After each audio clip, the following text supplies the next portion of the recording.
Vamos a empezar, hermanos. Ah, Como ya les había dicho, vamos a empezar con el libro de Colosenses. Vamos a predicar expositivamente a través del libro de Colosenses.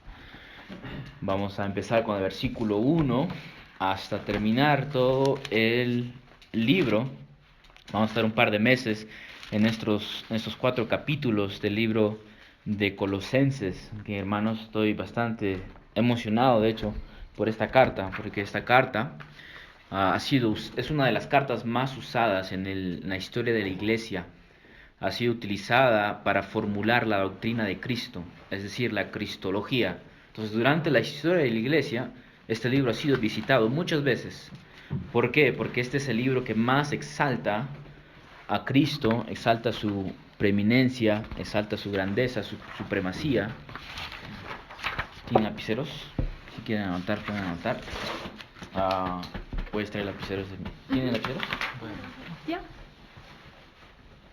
Entonces este es el libro que más exalta a Cristo. Entonces estoy bastante emocionado por empezar este libro. Y antes de poder explicar o exponer los versículos 1 y 2, y esos son los versículos que vamos a ver hoy, nosotros tenemos que siempre ver el contexto histórico de cada libro, ¿okay? Quién escribió, por qué se escribió, a quién se escribió, cuándo se escribió. Es muy importante que nosotros entendamos lo que la Biblia nos quiso enseñar en ese tiempo, porque aún nos está enseñando algo a nosotros. Esto es lo hermoso acerca de las Escrituras, que las Escrituras nos pueden enseñar hoy lo que ha enseñado antes. Como alguien dijo que por ahí que la Biblia es el periódico más actualizado que el periódico de mañana. Entonces la Biblia está actualizada a pesar de que es un libro antiguo. Alguien por ahí dijo esto: la Biblia no puede significar ahora lo que nunca significó entonces, o nunca significó antes. Lo voy a repetir. La Biblia no puede significar ahora lo que nunca significó entonces. Entonces tenemos que entender cuál es el contexto, por qué se escribió. Es muy importante para no sacar versículos fuera de contexto, como Sujel Michelin dijo, un texto fuera de contexto es un pretexto. Entonces tenemos que poner el libro en contexto. ¿Ok? Primeramente, como tienen ahí en sus hojitas, la carta de Colosenses fue escrita por Pablo. En el capítulo 1, versículo 1, Pablo se identifica ahí mismo. ¿Okay? Muchos dicen que fue escrito entre el año 60 y 62 después de Cristo, y es conocida como una de las epístolas de la prisión de Pablo. Una de las epístolas de la prisión de Pablo. Las otras tres son Efesios, Filipenses y Filemón. Entonces son 4 epístolas que Pablo escribió mientras estaba en prisión en Roma. ¿Se acuerdan cómo termina el libro de Hechos? Termina con Pablo encarcelado en Roma, y ahí es donde Pablo escribe estas cartas. ¿Okay? Y ahora hay algo importante que aprender de esto: que no importa las circunstancias en donde estemos, nosotros podemos glorificar a Dios. Piensen en Pablo. Pablo estuvo en una cárcel, y esta cárcel en el tiempo de Roma no eran las cárceles que hoy en día muchos corruptos tienen aquí en el Perú, ¿cierto? Tienen televisor, internet, tienen de todo, viven como ricos. Esto no era la cárcel que Pablo se encontraba. Era una celda fría, una celda vieja, olvidada, y muchos de sus amigos tenían que venir a visitarlo. Eran unas celdas horribles. Sin embargo, es en la prisión donde él escribió estas cartas, estas epístolas. Esto me hace recordar al autor puritano John Bunyan, o Bunyan como se le dice en español, Juan Bunyan, que escribió El progreso del peregrino mientras estaba en la cárcel. Y sabemos que El progreso del peregrino es el libro más vendido en la historia después de la Biblia. Y sin embargo Dios lo utilizó para escribir semejante libro, ¿cierto? Esta carta fue escrita para una iglesia ubicada en la ciudad de Colosas, lo pueden ver en el versículo 2 del capítulo 1. Esta ciudad está ubicada en la provincia romana de Asia. Asia es ahora conocida como la Turquía moderna. ¿Okay? Antiguamente, esta ciudad, la ciudad de Colosas, Colosas, era una ciudad próspera gracias a la industria de la lana, ¿ok? Y también porque estaba ubicada estratégicamente en las principales rutas comerciales terrestres. ¿Ok? Entonces, imagínense, ubicada estratégicamente y había una industria de lana. Esto significaba que, hermanos, una prosperidad. Y también significaba que muchas personas venían de muchos lugares, con ideologías diferentes, doctrinas diferentes, prácticas diferentes, dioses diferentes, ¿cierto? Sin embargo, esta ciudad, en el tiempo de Pablo, se minimizó, llegó a ser una ciudad casi prácticamente insignificante, pero aún quedaba esta multicultura en esta ciudad. Dejó de ser importante, inclusive muchos comentaristas dicen de que esta fue la ciudad menos importante de todas las cartas a donde Pablo envía. Entonces, se redujo esta ciudad a ser una ciudad insignificante, pero sin embargo hubo muchas culturas y ya vamos a ver cómo afectó esto a la iglesia en Colosas. La iglesia a la cual Pablo escribe no fue plantada por Pablo, ¿ok? Lo más probable es que haya sido plantado por Epafras. Y Pablo menciona a Epafras en el versículo 6 y 7 del capítulo 1. ¿Ok? Entonces Pablo parece que no llegó a visitar esta iglesia, así que no la conocía. Miren el versículo 6 del capítulo 1. Dice que ha llegado a ustedes, habla acerca del Evangelio y dice en el versículo 6 que ha llegado a ustedes, así como en todo el mundo, está dando frutos constantemente y creciendo. Así lo ha estado haciendo también en ustedes desde el día en que oyeron y comprendieron la gracia de Dios en verdad. Así ustedes lo aprendieron, escuchen esto, de Epafras, nuestro amado consiervo. Entonces parece ser que esta iglesia fue plantada por Epafras. Epafras compartió el evangelio en Colosas, y la gente empezó a convertirse. Y hermanos, así es como sucede en las plantaciones de iglesias. Lo único que hacemos es predicar el evangelio y Dios empieza a salvar a través del evangelio. Es el evangelio que va a reunir el pueblo de Dios. Epafras, él estuvo presente durante el ministerio de Pablo en Éfeso. Ustedes se acuerdan que él se fue a Éfeso en su tercer viaje misionero. En Éfeso, él pasó 3 años en esta ciudad, ¿ok?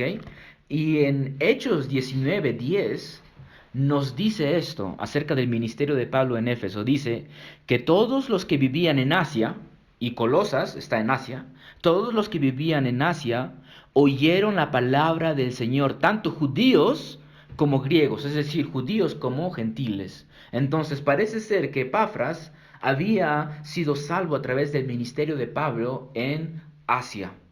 Y después él regresa a Colosas, y ahí es donde él predica el evangelio que escuchó de Pablo, y ¡pum!, nace la iglesia de Colosas, sigo diciéndolo mal.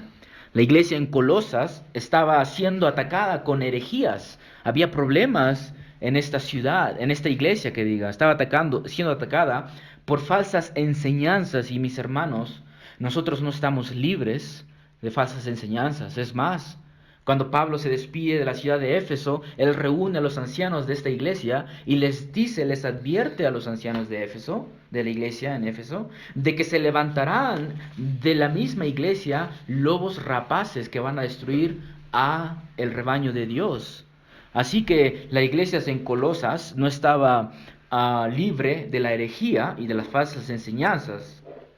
Así que Epafras decide visitar a Pablo para contarle lo que estaba sucediendo.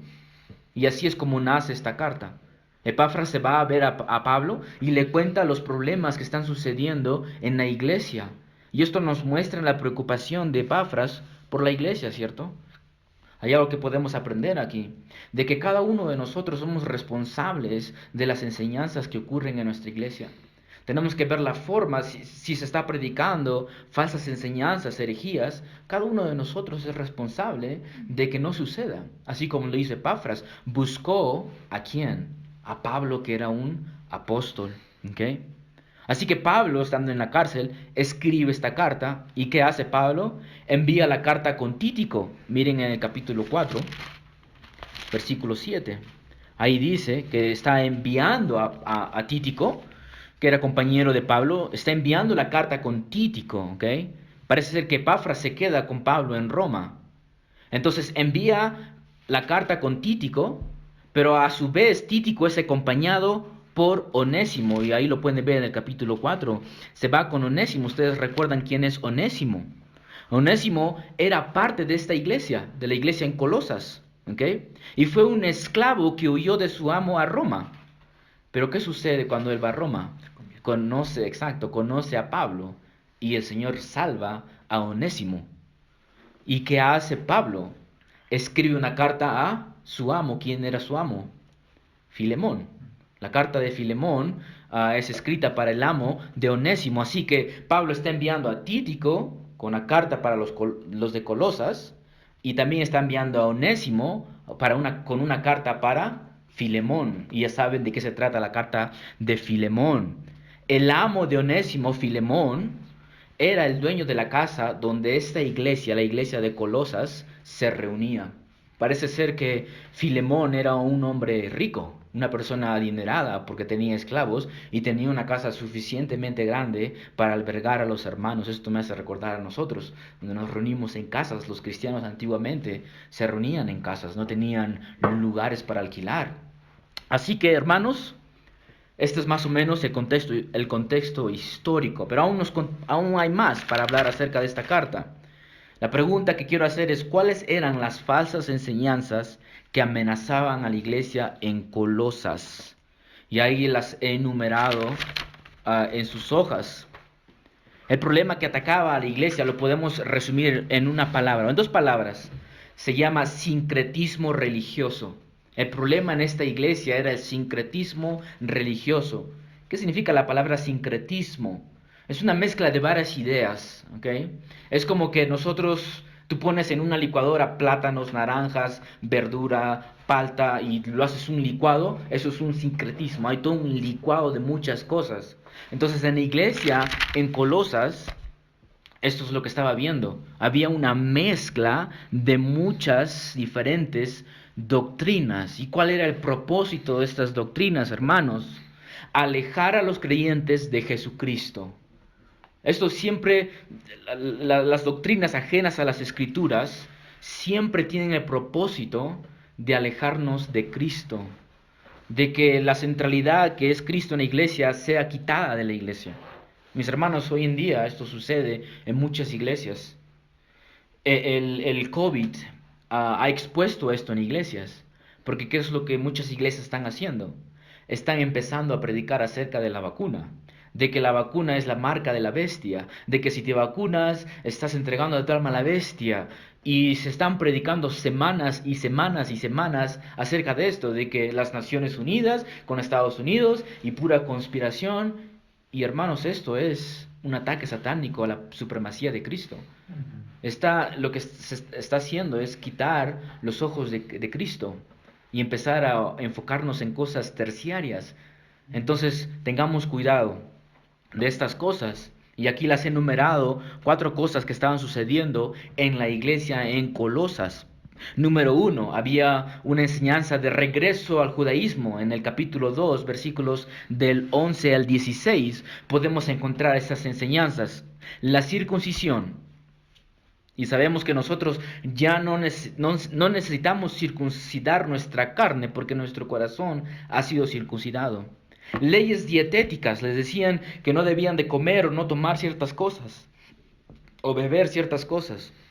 La observación de fiestas judías, y ustedes lo pueden ver ahí en el capítulo 2, cómo habla acerca del día de reposo, día de luna nueva, que tenían que guardar estas cosas.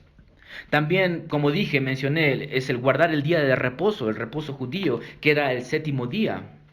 Entonces había una enseñanza de regreso al judaísmo. También había filosofía griega en el capítulo 2, versículo 8. Los colosenses valoraban y estaban enamorados, obsesionados con los misterios, la sabiduría, el conocimiento de la filosofía griega y las religiones ocultas. A algunas personas en esta iglesia les encantaba estas cosas. También tenemos el número 3, el ascetismo. En el capítulo 2, versículo 23, nos habla acerca de esto, que es el ascetismo. Es la anulación impropia del placer físico. Es decir, que ellos creían erróneamente que el placer era inmoral. ¿Ok? Y esto llevaba a muchas personas que enseñaban esto a castigarse a uno mismo. Se flagelaban. No podían sentir placer porque era, según ellos, pecado. Era inmoral. También existía el misticismo ocultista o la experiencia mística. En el versículo 2, en el capítulo 2, versículo 18 que diga, se puede notar ahí un énfasis en el conocimiento experiencial y emocional. Es decir, que ellos basaban su conocimiento en visiones, en sueños, y esto llevaba a algunas personas a adorar a ángeles. Entonces, hermanos, imagínense todo esto, más el cristianismo, más quién es Cristo, era todo un sancochado de doctrinas. Y quizás ustedes piensen, hermanos, de que estas enseñanzas ya no están vivas el día de hoy, de que ya se extinguieron, de que ya no existen. Esto no es verdad. Hoy en día hay religiones que nos enseñan algunas de estas cosas. Por ejemplo, de regreso al judaísmo, los adventistas quieren que guarden el día sábado. Y no solamente eso, ellos tienen leyes dietéticas, no puedes comer esto, no puedes comer aquello. Filosofía griega. Hay iglesias que se dedican, ¿cierto?, a buscar el día y la fecha en que Cristo va a regresar. Y le ponen fecha, quieren ir más allá de lo que la Biblia no nos ha revelado. El ocultismo, ¿cierto?, la sabiduría oculta de este mundo. El ascetismo también hay iglesias. Por ejemplo, los católicos romanos, donde hay muchos de ellos que se castigan a sí mismos. Martín Lutero, él se flagelaba, él se golpeaba a sí mismo. Y también el misticismo ocultista. Y estas iglesias son las iglesias pentecostales, ¿cierto? Que te preguntan, ¿ya has sido bautizado en el Espíritu Santo, hermano? Y tú le dices, sí, por supuesto, ya el Espíritu Santo ya entró en mí. No, me refiero a algo más. A que puedes hablar en lenguas y que puedes ver visiones, ¿cierto? Ocultismo, conocimiento basado en experiencias y emociones, hermanos. Estas cosas aún están vivas. Y se dan cuenta porque es importante ver el contexto histórico. Lo podemos aplicar inclusive a nuestras propias vidas. Entonces, el problema real, verdadero de esta iglesia es lo que Pablo nos dice en el capítulo 2, versículo 19. Miren lo que dice el capítulo 2, versículo 19. Dice, pero no haciéndose a la cabeza, de la cual todo el cuerpo nutrido y unido por las coyunturas y ligamentos crece en un crecimiento que es de Dios. La palabra haciéndose ahí significa agarrar, tomar, sostenerse. ¿Cuál era el problema de la iglesia? No se estaban sosteniendo, no se estaban agarrando de Jesucristo, quien es la cabeza. Y mis hermanos, cualquier enseñanza o doctrina que nos aleje de Cristo, que aleje nuestra atención de Cristo, es un ataque satánico a la supremacía y suficiencia de Cristo. ¿Y cuál es la solución, ustedes creen, a este problema? Pablo nos dice, exaltar a Cristo. La respuesta a este problema es exaltar a Cristo. Es por eso que él se pasa casi el capítulo 1 entero, desde el versículo 13 hasta el versículo 20, él expone a Cristo, nos habla sobre la persona y la obra de Cristo. Luego en el capítulo 2, en el versículo 2 y 3, él nos dice que todo el misterio de Dios es Cristo y que en él están escondidos todos los tesoros, la sabiduría y del conocimiento. En otras palabras, hermano, lo único que la iglesia necesita es Cristo.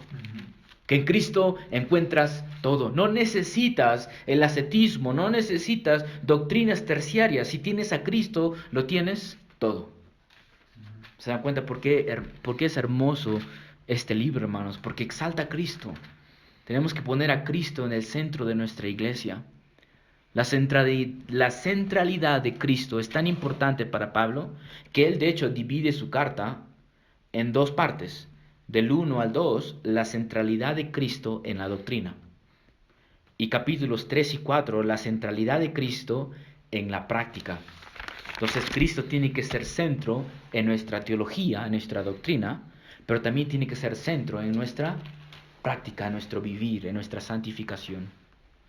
Bueno, hermanos, este es la introducción, el contexto histórico de esta carta. Lo que vamos a hacer ahora es ir versículo por versículo. Así que vamos a leer el capítulo 1, versículos 1 y 2. Voy a exponer esta mañana los versículos 1 y 2. La palabra del Señor dice así: Pablo, apóstol de Jesucristo por la voluntad de Dios, y el hermano Timoteo, a los santos y fieles hermanos en Cristo que están en Colosas. Gracia a ustedes y paz de parte de Dios, nuestro Padre. Era muy típico del apóstol Pablo empezar sus cartas de esta forma. Acá hay una fórmula, ¿ok? Hay un formato: remitente, destinatario y luego un saludo.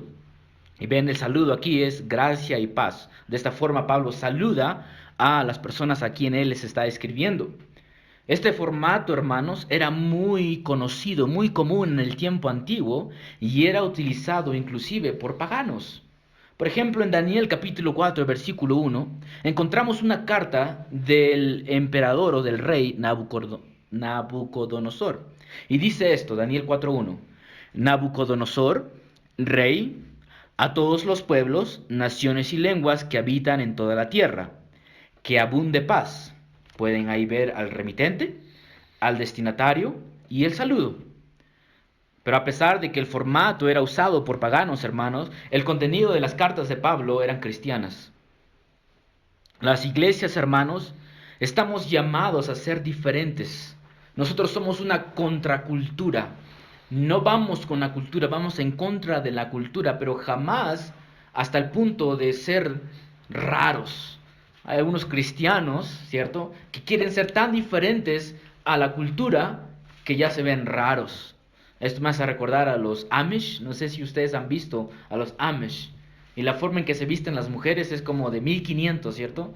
Porque no quieren nada que ver con la cultura de ahora. No quieren usar pantalones, solo faldas y se cubren el velo. Y si tú ves a una de estas mujeres, parece una persona del año 1500, 1600. Alguien por ahí dijo que cuando el mundo mira hacia la iglesia, no debe contemplar un reflejo de sí mismo. Voy a repetir eso. Cuando el mundo mira hacia la iglesia, no debe contemplar un reflejo de sí mismo. Es decir, que si el mundo nos ve a nosotros y el mundo dice, son iguales a nosotros, hablan de la misma forma, se comportan de la misma forma, enseñan la misma cosa, entonces hay un problema, ¿cierto? La iglesia está llamada, el mundo llamada a ser diferente. El mundo no puede verse a sí mismo en nosotros, porque nosotros somos diferentes. Hermanos, Pablo no se inventó un nuevo formato para escribir cartas. ¿Qué es lo que él hizo? Él tomó lo que ya era común en ese entonces, pero ¿qué es lo que él hizo, hermanos? Él lo santificó. Él usó el formato del mundo, sin embargo lo convirtió cristocéntrico. Y hermanos, nosotros podemos hacer esto, siempre y cuando nuestras cosas, nuestras prácticas no comprometan el Evangelio, ni ningún principio bíblico. Hermanos, no tenemos que inventarnos la rueda otra vez. Ya se inventó la rueda. El creyente no está llamado a inventarse la rueda. Si lo que nosotros practicamos no está afectando el Evangelio, entonces podemos usarlo, así como lo hizo Pablo. Y una vez más, si lo vamos a hacer, tiene que ser cristocéntrico. ¿Ok? Así que, hermanos, empecemos a ver las partes de de estos dos versículos. ¿Ok? Vamos a ver estos dos versículos en 3 puntos, si ustedes creo que lo tienen ahí o quizás no lo tienen. Vamos a ver el punto número 1, el remitente. Es decir, ¿quién escribe esta carta? Vean el versículo número 1. Pablo, apóstol de Jesucristo, por la voluntad de Dios, y el hermano Timoteo. En esta carta, como en muchas otras, Pablo se identifica inmediatamente como apóstol. Y lo más probable es que lo haya hecho o lo haga para llamar la atención a su autoridad. Él es apóstol, por lo tanto, él tiene autoridad en la iglesia. La palabra apóstol aquí significa apóstolos, es el griego, apóstolos, y tiene una variedad de significados. ¿Okay? Les voy a dar tres formas en que la Biblia lo utiliza la palabra apóstol. Número uno, puede referirse a un mensajero, a un enviado o a un delegado. También es una referencia a los 12 apóstoles. También es una referencia a misioneros, a maestros en la Biblia. Por ejemplo, el hermano de Jesucristo, Jacobo, es conocido como un apóstol. Timoteo es conocido como un apóstol. ¿Okay? Sin embargo, Pablo aquí está utilizando esta palabra en el sentido completo. ¿A qué me refiero? Escuchen lo que el comentarista Douglas Moo dice. Él dice que un apóstol es una persona llamada por el mismo Cristo para representarlo y anunciarlo, y escuchen esto, y así servir como el fundamento del nuevo pueblo de Dios. Voy a repetir esa última parte que es muy importante. Y así servir como el fundamento del nuevo pueblo de Dios. Lo que Moore está diciendo aquí no se lo ha inventado él, lo ha sacado de Efesios capítulo 2, versículo 20, donde se dice esto acerca de los apóstoles. Dice que Pablo nos dice que Dios está edificando su iglesia sobre el fundamento de los apóstoles y los profetas. En otras palabras, hermanos, las enseñanzas de los apóstoles es la norma para la doctrina y la práctica de la iglesia. Las enseñanzas de los apóstoles son la norma para la doctrina y la práctica de la iglesia. Y mis hermanos, ya no hay apóstoles hoy en día. Lamento decepcionar a algunos de ustedes que quizás quieren ser apóstoles. Los apóstoles ya no existen. Sin embargo, hay algunas personas enamoradas de los títulos que ya no están satisfechos con ser pastores y ahora quieren ser apóstoles. Se autodominan apóstoles, hermanos. Justo yo estaba escuchando a un predicador que predicó un sermón acerca de estos versículos hace mucho tiempo y él decía lo mismo, de que hay personas que se autodominan apóstoles, y luego él decía, lo más probable es que de aquí en el futuro hay personas que se identifiquen como arcángeles. Y lo que es interesante es que hace un año más o menos había un grupo de cristianos, entre comillas, que se identificaban como arcángeles. Ellos decían que eran arcángeles, era su título, arcángeles. Entonces es interesante que él dijo que eso sucederá en el futuro y realmente sucedió en el futuro. Hay personas identificadas como tal. Hermanos, este movimiento de apóstoles es antibíblico, ¿ok? Para ser apóstol, uno tenía que ser testigo presencial del Señor Jesucristo después de su resurrección. En Hechos capítulo 1, versículo 22, podemos leer al respecto. Es por esto que Pablo, en 1 de Corintios capítulo 9, versículo 1, él está defendiendo su apostolado. ¿Y cómo lo defiende? Diciendo esto, ¿no soy apóstol? ¿No he visto a nuestro Señor Jesucristo? Pablo vio al Señor Jesucristo resucitado. Por lo tanto, él es un apóstol. Y el Señor Jesucristo, Pablo inclusive nos dice que Él fue a la última persona a quien se le apareció. Así que hermanos, este movimiento de que soy apóstol y no sé qué tanto, es antibíblico, ¿ok? No es bíblico. Sigamos leyendo lo que Pablo dice acerca de su apostolado. Él dice que Él es apóstol de Jesucristo. Jesucristo, apóstol de Jesucristo, es decir, de Jesús el Mesías. Esta palabra Cristo aquí significa Mesías. Hay un profesor de teología que él decía, él daba un consejo, él decía que cada vez que leas la Biblia y leas la palabra Cristo, que lo sustituyas por la palabra Mesías. Y él decía que de esta forma tu mente va a estar conectada con el Antiguo Testamento. Y este es el punto, hermanos. El punto es que Jesucristo es el Mesías y esto nos conecta al Antiguo Testamento. Y es probable que Pablo haya dicho esto para que los hermanos en Colosas entiendan que su fe tiene raíces en el Antiguo Testamento. Hermanos, nosotros no solamente somos creyentes del Nuevo Testamento, nosotros somos creyentes de la Biblia entera, de los 66 libros escritos en la Biblia. Y también Pablo seguro está diciendo con esto, Pablo, apóstol de Jesucristo, de que Jesucristo fue el que lo llamó al apostolado, y sabemos que esto es cierto. Jesucristo llamó a Pablo a ser el apóstol de los gentiles, a predicar las buenas nuevas de Jesucristo. Y también Pablo dice que él es apóstol por la voluntad de Dios, hermanos. El apostolado de Pablo fue la voluntad divina. No fue la voluntad de hombre, no fue la voluntad de los ángeles, ni siquiera fue la elección de Pablo. Fue la voluntad soberana de Dios. Dios es el que eligió a Pablo para ser apóstol. El mismo Pablo dice en Gálatas 1:15, dice esto: pero Dios, que me apartó desde el vientre de mi madre y que me llamó por su gracia, tuvo a bien revelar a su Hijo en mí para que yo lo anunciara entre los gentiles.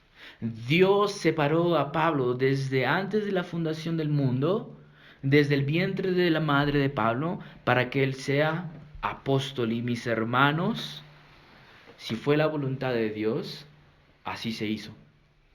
Fue la voluntad de Dios. En la teología se hace una distinción entre la voluntad revelada o perceptiva de Dios y la voluntad oculta o decretal de Dios. ¿Okay? ¿Qué es la voluntad revelada, hermano? La voluntad revelada de Dios es todo lo que a Dios le agrada que el hombre haga. Por ejemplo, Dios quiere que no mintamos, no quiere que matemos, y esta es la voluntad de Dios. Pero sin embargo el hombre lo hace. El hombre rompe su ley, rompe la voluntad de Dios en este sentido. Pero también por otro lado, la Biblia nos habla acerca de la voluntad oculta de Dios. ¿Y a qué se refiere las Escrituras con la voluntad oculta? Se refiere a que Dios ha decretado desde la eternidad todo lo que sucederá en este mundo.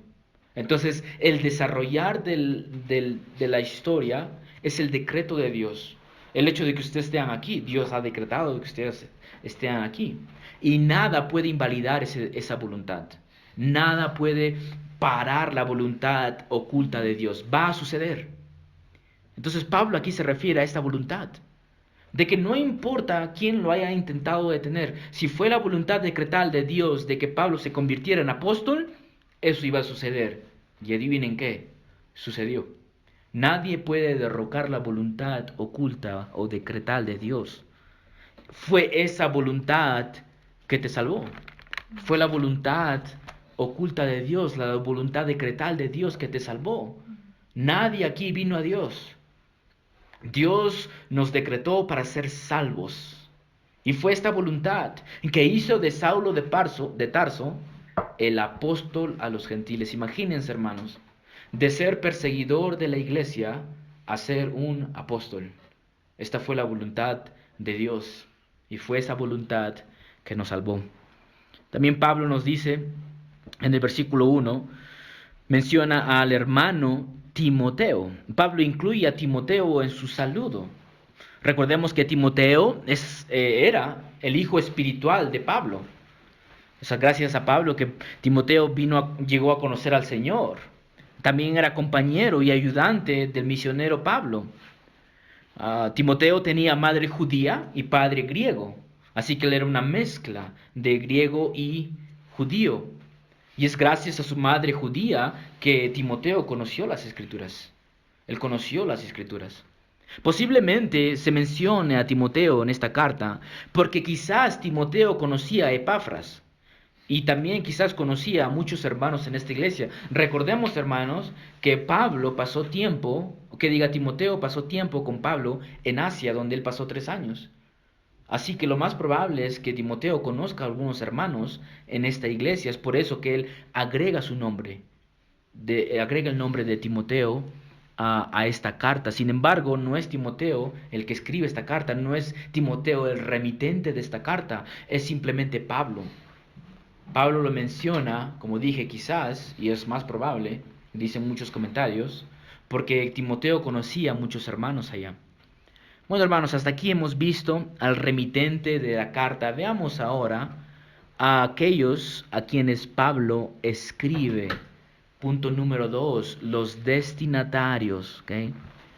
Pablo, bajo la inspiración del Espíritu Santo, le escribe a esta iglesia. Y hermanos, aquí hay una descripción hermosa, una descripción grandiosa acerca del creyente. Miren cómo Pablo describe a los creyentes, ¿ok? de Colosas. A los santos y fieles hermanos en Cristo que están en Colosas. Qué gran descripción de el creyente, hermanos. Si tú has puesto tu fe en Cristo, estos términos, estos verbos, te describen a ti. Ustedes son cada uno de estos términos, de estos verbos que Pablo acaba de escribir. Y noten, hermanos, que Pablo lo está escribiendo a cristianos. Eso significa que la Biblia es para creyentes, no es para el incrédulo. La predicación de la palabra del Señor todos los domingos por la mañana es para creyentes, no es para los incrédulos. Los incrédulos pueden escuchar, sí, pero nosotros preparamos los sermones pensando en los creyentes. Pablo está escribiendo estas cartas pensando en los santos, pensando en los fieles que están en Colosas. ¿Okay? Así que, hermanos, empecemos primeramente por entender a qué se refiere Pablo con la palabra santos. Esta palabra, santos, significa, o es la palabra en griego, hagios, la palabra hagios, y que significa simplemente separado o apartado. Y en las escrituras se utiliza esta palabra en el sentido moral y espiritual, es decir, separado del pecado y del mundo, por lo tanto consagrado a Dios. Una persona santa es aquella persona que ha sido separada, que ha sido apartada del mundo y del pecado para servir a Dios, para ser usado por Dios. Esta palabra, hermanos, se refiere a la posición del creyente. Nosotros somos posicionalmente santos. No se refiere al grado de santidad que una persona puede obtener. Nos está refiriendo a un estado, a una posición. Es decir, que cuando Dios mira al rey, Dios ve a un santo. Cuando Dios mira a Laurel, Dios ve a una santa. El creyente, hermanos, ha sido separado como un sacrificio vivo y santo, aceptable delante de Dios. El creyente, hermanos, ha sido aceptado no por sus obras, no por cuán inteligente y cuán santa y cuán pura es esa persona, sino que ha sido separado y aceptado como santo gracias a la obra de Cristo. Esto significa que cada uno de nosotros que hemos puesto nuestra fe en Cristo somos santos y hermanos, tenemos que crecer a amar esta palabra, a aceptar esta palabra. Daniel, si tú has puesto tu fe en Cristo y confío que lo has hecho, tú eres santo. Dios dice que tú eres santo. Rachel, tú eres santo. Joe, tú eres santo. Cada uno de los que han puesto su fe aquí son santos delante de Dios. Es diferente al concepto católico romano, ¿cierto? ¿Qué dicen los católicos romanos? Primeramente, ellos solo tienen un grupito de santos, ¿cierto? Como que los supercreyentes, ¿no? Estos santos se han dedicado a la vida del catolicismo romano, a la iglesia, han hecho milagros como San Martín de Porras, que hizo el milagro de juntar al ratón y al gato. Y aquí mi hermano vio una foto hoy día que juntó a un gato y a un ratón. Le faltó al perrito y era San Martín de Porras. Entonces, supuestamente San Martín de Porras hizo este milagro y lo declararon santo. Entonces la Iglesia Católica Romana dice que solamente aquellos que han adquirido un gran nivel de santidad son santos. Pero la Biblia dice, no, todo aquel que ha puesto su fe en Cristo, que ha sido lavado por la sangre de Cristo, es un santo. Por lo tanto, la iglesia, hermanos, es una asamblea de santos, somos santos. ¿Han escuchado a esas personas donde les reclamas acerca de su pecado y te dicen, bueno, no soy ningún santo, pues, ¿no? Te dicen así. Y hermanos, si esa persona no es santa, va camino al infierno, porque solo los santos van a heredar la vida eterna. Y una vez más, esta santidad no se obtuvo por nuestras obras, fue la obra de Jesucristo en la cruz. Pero no solamente Pablo dice que los cristianos o los hermanos en Colosas son santos, también son fieles. Esta palabra fieles es la palabra pistos, ¿ok? que también puede traducirse como creyentes. Y de hecho, algunos comentaristas prefieren traducir la palabra fiel acá como creyente. Es decir, como que si Pablo estuviera diciendo a los santos hermanos creyentes en Cristo. Pero yo no creo, hermanos, que Pablo haya utilizado esta palabra para referirse a los cristianos, sino para decir que los cristianos son fieles, tal y como nuestra versión lo ha traducido. Inclusive la Reina Valera lo traduce como fiel. Esta palabra fiel, hermanos, significa constantes, firmes. En otras palabras, lo que Pablo está diciendo es que los creyentes son santos, firmes, constantes y aferrados al Señor sin importar las circunstancias. El creyente, mi hermano, no es el que dice serlo, sino el que se mantiene firme, el que se mantiene constante. Quizás ustedes han conocido muchas personas que han sido parte de la iglesia, seguramente han dicho que son cristianos y hoy en día ya no están en la iglesia. Es más, algunos de ellos quizás niegan a Cristo, niegan a Dios. Yo conozco 2 personas con quienes fui a la iglesia allá en Tacna y que son ahora ateos. Y sé que algunos de ustedes conocen personas así. Bueno, hermanos, el creyente no es aquel que dice serlo, sino aquel que se mantiene firme. Esto es lo que dice Pablo. Así que si ustedes aún siguen en la fe, ustedes son fieles, pero solamente gracias a Cristo. Solamente gracias a Cristo. Y mis hermanos, esto lo más probable es que haya sido un recuerdo para los hermanos en Colosas y también un recuerdo para nosotros de que debemos de mantenernos firmes. De que debemos mantenernos firmes. Y hermanos, aquellos que están en Cristo, y ya lo vamos a ver, son personas fieles. Así que Pablo ve a cada uno de nosotros, Cristo, Dios, ve a cada uno de nosotros como santos y fieles. Santos y fieles, hermanos. ¿Nosotros fieles? Si nos examinamos a nosotros mismos, ¿realmente nos consideraríamos fieles? Pero hermanos, si somos santos, somos fieles. Por lo tanto, Dios nos ve como una iglesia fiel a cada uno de ustedes.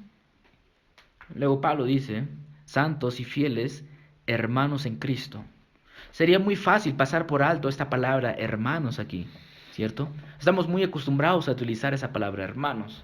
Inclusive hay personas que no son cristianas. Yo me acuerdo un grupo de personas que me llamaban hermano John y no eran cristianos. Era una forma de llamar al creyente, ¿no? Al evangélico. Pero hermanos, esta palabra tiene significado muy hermoso, un significado muy rico. Esto nos recuerda a nosotros que los creyentes son parte de la misma familia.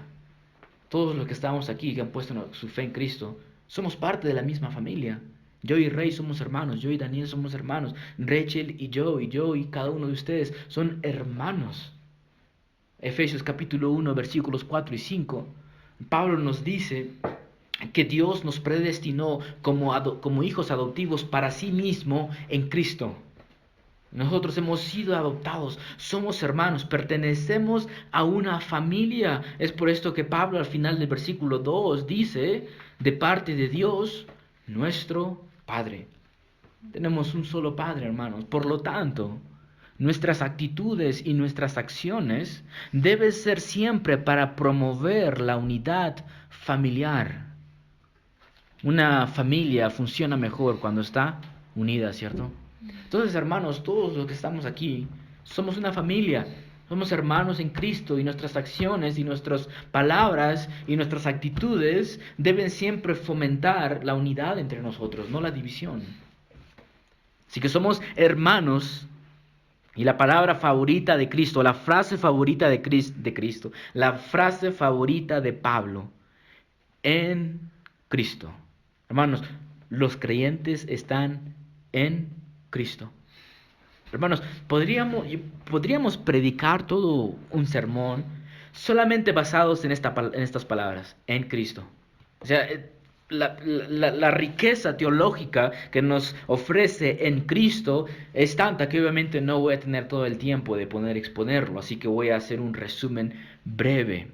En Cristo, hermanos. Con esto Pablo nos dice que el creyente no solo cree en Cristo, sino que está unido a Cristo, siendo uno con Él. Unido a Cristo de tal forma que es uno con Él. En 1 Corintios capítulo 12, Pablo nos habla acerca de la iglesia como el cuerpo de Cristo. Luego en el versículo 27, escuchen lo que dice Pablo. Ahora bien, ustedes, si los creyentes, son el cuerpo de Cristo y cada uno individualmente un miembro de él. Cada uno de ustedes es miembro del cuerpo de Cristo. Cuando yo digo el hermano rey, me estoy refiriendo al hermano rey con sus dos brazos, sus dos ojos. Yo no digo el hermano rey y sus dos brazos que están por allá. No, ¿cierto? Sus dos brazos forman parte de un solo cuerpo. De la misma forma, hermanos, cada uno de nosotros formamos una parte de Dios, de Cristo. Formamos una parte de Cristo. Estamos unidos a Él, orgánicamente unidos a Él, hermanos. También otro contraste o otra forma que podría explicar esto se encuentra en Romanos 5. En Romanos 5 ustedes muy bien saben que Pablo está haciendo un contraste entre Adán y Cristo. Y Pablo nos dice que todos hemos nacido en Adán. Y cuando Adán cayó en pecado, todos nosotros caímos en pecado. ¿Por qué? Porque Adán era nuestro representante, nuestra cabeza federal, como se le conoce en la teología pactual. Pablo era nuestro representante y cuando él pecó, todos pecamos. Todos pecamos. Cuando Adán pecó, todos pecamos. Sin embargo, cuando ponemos nuestra fe en Cristo, nuestra cabeza, nuestro representante es ahora Cristo. Así que todo lo que Cristo hace es cierto ahora de nosotros. En Romanos capítulo 6, Pablo nos dice que cuando Cristo fue crucificado, nosotros fuimos crucificados. Que cuando Cristo murió, nosotros murimos. De que cuando Cristo fue sepultado, nosotros fuimos sepultados. Que cuando Cristo resucitó, nosotros fuimos resucitados. Que cuando Cristo fue sentado en los lugares celestiales, escucha lo que dice Efesios capítulo 2, versículo 6. Y con Él nos resucitó y con Él nos sentó en lugares celestiales en Cristo Jesús. Hermanos, nosotros estamos en Cristo. Estamos sentados con Él en los lugares celestiales. Estamos aquí en Puno, sí, pero estamos ahí arriba. Y todo lo que es verdad de Cristo es verdad de nosotros. Jesucristo es el santo de santos, por lo tanto nosotros somos vistos santos. Jesucristo es el fiel de fieles, que fue fiel al Señor hasta la muerte y nosotros somos contados fieles. Nuestro Señor Jesucristo es el hermano de hermanos. De hecho, Él es nuestro hermano mayor. ¿Alguna vez han pensado así de Cristo? Él es nuestro hermano mayor. Y nosotros somos hermanos. Nosotros estamos en Cristo y por estar en Cristo, hermanos, todos los beneficios de Cristo se nos transfieren a nosotros. Cuando Dios el Padre ve a Dios el Hijo, Él no ve a Dios el Hijo solo. Él ve a Dios el Hijo con todas sus partes. Y cada uno de nosotros somos parte de Él. A esto se refiere Pablo cuando dice en Cristo. Lee Efesios capítulo 1. Esta es la frase favorita de Pablo. Tú has enseñado Efesios, Daniel, tú sabes esto. En Él, en Él, en Él, en Él, en Cristo Jesús, en Él, en Él, en Él, en Él, una y otra vez, hermanos. Qué hermoso, hermanos, de que nosotros somos parte de Cristo. Hermanos, todas las bendiciones que hemos recibido, las hemos recibido, ¿sabes por qué? Porque estás en Él. Porque estás en Él. Como decían los puritanos, fuera de Cristo merecemos la ira de Dios. Fuera de Cristo merecemos la ira de Dios. Fuera de Cristo, Dios es un Dios a quien se le debe de temer con un miedo. Porque sin Cristo, hermanos, lo único que nos merecemos es la ira de Dios. Gracias a Cristo somos santos, fieles, hermanos. A pesar de que el creyente está espiritualmente localizado ¿en quién? En Cristo. Sin embargo, hermanos, geográficamente estamos localizados en otro lugar. Mira lo que dice Pablo. Dice a los santos y fieles hermanos, ahora noten esto, en Cristo, que están en Colosas. Entonces estamos en Cristo, espiritualmente localizados en Cristo, sentados en los lugares celestiales. Sin embargo, estamos nosotros en Puno. Estamos aquí en Puno, sin embargo, estamos en el cielo. Tenemos dos direcciones. Hermano, ¿dónde te puedo ubicar? En los lugares celestiales, o también le puedes dar tu dirección de Puno. Esto es hermoso acerca de los creyentes. Amo a esto acerca de los creyentes. De que estamos localizados en dos lugares al mismo tiempo. Y por estar localizados en dos lugares diferentes, hermanos, esto representa o esto nos implica de que somos responsables de ser ciudadanos con Cristo, de ser parte de su reino y también de ser parte de este mundo, hermanos. El hecho de que estemos en Cristo sentados en los lugares celestiales no significa que nosotros no somos responsables de ser buenos ciudadanos en este gobierno, en esta ciudad de Puno. Es por eso que nosotros debemos de votar, porque somos partes activos, somos responsables de ser buenos ciudadanos en esta ciudad. Y Pablo, o mejor dicho, casi todas las escrituras, nos enseñan a ser buenos ciudadanos de nuestro reino, que es en Cristo, y nos enseñan a ser buenos ciudadanos en este país, en esta ciudad. De hecho, toda la carta de Pablo que vamos a leer, vamos a aprender cómo ser buenos ciudadanos. Porque ya como dije, el capítulo 3 y capítulo 4 nos va a enseñar cómo ser buenos ciudadanos. Porque Pablo va a hablar acerca de nuestra relación del cristiano con las relaciones sociales que él tiene. Entonces aquí Pablo nos va a enseñar cómo nosotros debemos de comportarnos en Puno. Así que vamos a aprender acerca de esto. Hermanos, entonces ya hemos visto al remitente de esta carta, a los destinatarios de esta carta. Veamos ahora las palabras de saludo, punto número 3. Escuchen lo que dice Pablo, cómo termina o cómo él hace su saludo. Él dice: gracia a ustedes y paz de parte de Dios nuestro Padre. Era costumbre de Pablo siempre saludar de esta forma. En casi todas sus cartas él siempre decía: gracia y paz de parte de nuestro Señor Jesucristo. Gracia y paz de parte de Dios, Padre de nuestro Señor Jesucristo. Las palabras gracia y paz aquí, hermanos, están llenos de significados y no tengo todo el tiempo, no tengo mucho tiempo para explicarlo, así que lo haré rápidamente. La palabra gracia aquí se refiere al favor inmerecido de Dios. Y hermanos, esta es la razón por la que somos salvos. Esta es la razón por la que se nos concede cualquier bien espiritual. ¿Por qué? Porque hemos encontrado gracia en Cristo. Y la palabra paz es el resultado de la gracia de Dios. Mencionaba al inicio de nuestra reunión, hermanos, que hemos sido reconciliados con Dios. Esto implica de que hubo una enemistad entre Dios y nosotros. Pero hemos sido reconciliados. Ahora hay paz. Paz entre Dios y nosotros. Entonces lo que Pablo está diciendo aquí es de que él desea gracia y gracia sobre gracia, más del favor inmerecido de Dios para nosotros y paz para nosotros, un deseo de bienestar hacia el creyente. Gracia y paz, hermanos. Y Pablo termina diciendo: de parte de Dios nuestro Padre. Pablo nos dice que esta gracia y paz provienen de ¿quién? Del Padre. Entonces, hermanos, Dios el Padre es la fuente de toda bendición.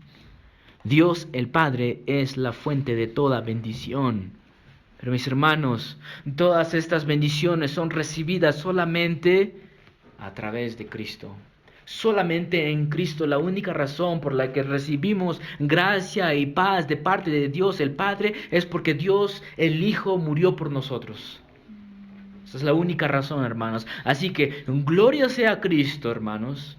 Gloria sea al Cordero de Dios, por quien a través de quien hemos recibido gracia. Gracia para ser hechos santos. Gracia para continuar siendo fieles. Gracias, hermanos, para continuar firmes y constantes en los caminos del Señor. Y gracia, hermanos, para continuar siendo de la familia de Dios. Fue la gracia de Dios la que nos hizo a nosotros, hermanos. Nos hizo santos. Nos hizo fieles. Hay tanto que tenemos que agradecer a Cristo, hermanos. Así que sería una locura apartar nuestros ojos de Él. Sería una locura sacarlo del centro de nuestra iglesia. Así que la respuesta a todos nuestros problemas es Cristo. Vamos a terminar orando, hermanos. Padre mío, oh Dios bendito. Padre, usted es la fuente de toda bendición, pero toda esta bendición va a llegar a nosotros solamente en Cristo, solamente cuando pongamos y depositemos nuestra fe en aquel que murió en esa cruz para salvarnos. Oh Dios mío, que jamás tengamos la osadía de poner a Cristo como algo secundario en nuestra iglesia. Rescátenos de ello, Dios mío, pero que lo pongamos centro en nuestra doctrina y centro en nuestra vida, en nuestra práctica. Padre Santo, que su palabra santifique nuestros corazones y que al ser santificados nosotros, su nombre sea adorado y alabado y exaltado por todos los siglos. Amén. Amén.